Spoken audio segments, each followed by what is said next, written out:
உலகமயமாதல் அப்படின்னு ரொம்ப பிரபலமாக பேசப்பட்ட பல வருஷங்களுக்கு குறிப்பாக 1991 டாக்டர் மன்மோகன் சிங் ஃபைனான்ஸ் மினிஸ்டர் ஆன பிறகு நரசிம்மராவ் பீரியட்ல உலகமயமாதல் என்பது ரொம்ப பிரபலமாக பேசப்பட்ட ஒரு கான்செப்ட். உலகமே ஒன்றோடு ஒன்று இணைந்து செயல்பட வேண்டும் அப்படிங்கிற மாதிரி. ஆனால் ஐ திங்க் இந்த ட்ரம்போட ஆக்ஷன்னால இந்த உலகமயமாதலுக்கு ஒரு முடிவு வந்து விட்டதாக நான் கருதுகிறேன். The globalization has come to an end with the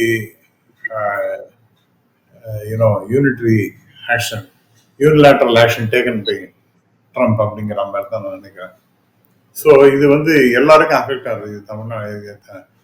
இந்தியாவுக்கு மட்டுமல்ல, தமிழ்நாட்டுக்கு மட்டுமல்ல, உலகத்தில் இருக்கக்கூடிய அனைத்து நாடுகளுக்கும் இது மிகப்பெரிய பிரச்சனையாக போய் கொண்டிருக்கிறது. உலக பொருளாதாரமே ஒரு பிரச்சனையாக மாட்டிக்கொண்டிருக்கின்றது என்றுதான் எல்லாருக்குமே தெரிஞ்ச விஷயம். அதனால இது இவங்க ஏன் பேசுகிறோம், அவங்க ஏன் பேசுகிறோம், ஸ்பெசிஃபிக்காக எல்லாருக்கும் தெரிஞ்ச இந்த சமாச்சாரம். இது எப்படி how to get over this problem அப்படின்னு எல்லாருமே கவலைப்பட்டு கொண்டிருக்கின்றார்கள்.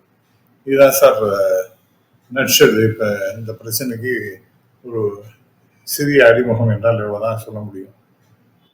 இல்ல, அரசு தரப்புல இருந்து நாங்க பல நடவடிக்கைகள், பல பேச்சுவார்த்தைகள் நடத்தியாச்சு அப்படின்னு அவங்க சொல்றாங்க.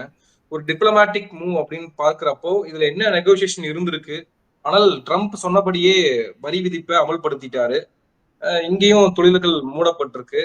இப்போ இது அரசு தரப்புல இருந்து அரசுக்கும் இது ஒரு நெருக்கடி தானே. அரசுக்கும் ஒரு பாதிப்புகளை ஏற்படுத்தும், இல்ல வருமானத்துல ஒரு பாதிப்புகளை ஏற்படுத்தும்.